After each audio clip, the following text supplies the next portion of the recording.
Lake Ontario water levels haven't even peaked yet, but take a look at this. A concrete breakwater wall that's supposed to provide some protection from beach erosion is completely submerged at Sunnyside Beach on the city's west end. And that has resulted in this. The water has already breached a trail here, and authorities say this is just the beginning.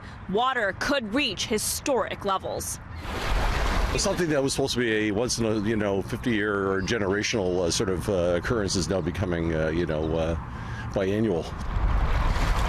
Docks and picnic tables underwater, a boardwalk already partially closed.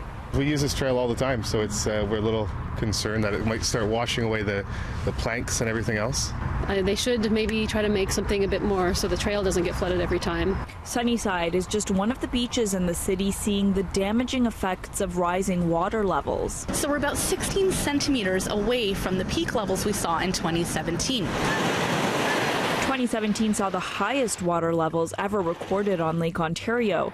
It caused devastating floods on the Toronto Islands, leaving homes and businesses underwater. It really was an extreme event, but we're gearing up to see another one this year. The water isn't expected to peak until as late as mid-June, but the Toronto and Region Conservation Authority predicts we could be crossing over the 2017 levels in the next 2 weeks. We're going to see impacts like inundation along beaches. We're going to see erosion impact, erosion along trails, along shorelines, ponding on beaches. Do you think then that these events are going to become more frequent?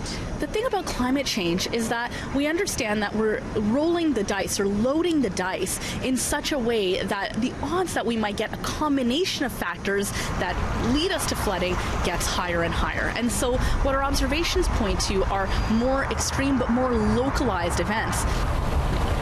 The impact is being felt across the city. On the East End beaches to the Toronto Islands, sandbagging efforts are underway. Authorities say they're better prepared than ever before to mitigate the impact. Area residents say it's needed. More pump cisterns, probably a good remedy until it becomes once in a 50-year occurrence again. The public is being advised to take extra precautions around all Lake Ontario shorelines and to obey all trail closures and notices. For City News, I'm Tina Yazdani.